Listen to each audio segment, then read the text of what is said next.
In the harsh deserts of North Africa during World War II, a small band of men redefined what it meant to be a soldier. They called themselves the Special Air Service, the SAS. What began as a handful of volunteers, led by a daring young Scotsman named David Stirling, would go on to become one of the most feared and respected special forces units in the world. Operating behind enemy lines, striking swiftly, and disappearing into the night, the SAS was born from courage, creativity, and chaos.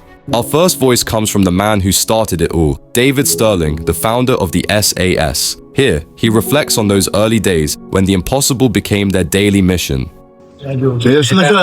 Colonel David. Yep.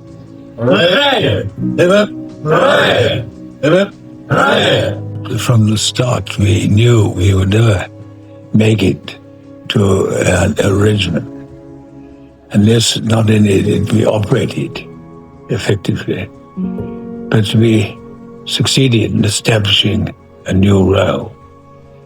And that band of vagabonds had to grasp what they had to do in order to get there. Stirling's vision changed the very shape of warfare. He understood that small, adaptable teams operating independently could achieve what entire armies could not. It wasn't about numbers, it was about nerve, ingenuity, and trust. Our next reflection comes from one of the original men who joined that vision, Mike Sadler, a skilled navigator who found himself recruited into the SAS after several observations with Paddy Mayne across the desert.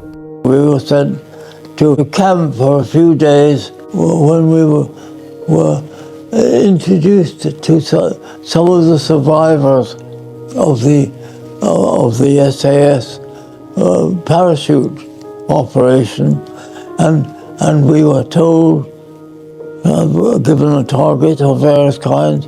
I was told to go take Paddy Mayne, as he turned out to be, to a place in the west, 200 or 300 miles across the desert, round the back of the German line, and up to the coast road, where we had an observation operation for some time, and then as a result of that and various other odd things, David Stirling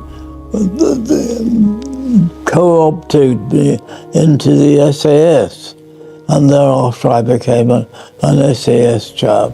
Sadler's story captures the essence of the early SAS, improvisation in the face of chaos. They weren't polished commandos, they were resourceful survivors, learning as they went, and that raw adaptability became their greatest weapon. Decades later, one veteran would look back at those early men and see something that, perhaps, has faded with time. Robin Horsfall, a former SAS soldier, reflects on the kind of people who built the regiment from the ground up. In the modern world, we've been picking the wrong type of people to become soldiers. If you want good soldiers, you need naughty boys. You need, in my period, it was the kids off the back streets of Leeds and Glasgow and Edinburgh and Belfast, and, the boys that weren't going anywhere at school but had something about them. Horsfall's words strike a chord. The SAS wasn't born in classrooms or polished training grounds. It was forged in hardship by young men with grit and defiance in their veins. They weren't perfect, but they were unstoppable. From Stirling's wild idea in the desert, to Sadler's covert reconnaissance, to Horsfall's reflection on the soul of the soldier, the SAS story is more than military history. It's a reminder that courage isn't about strength. It's about daring to try when the odds are impossible.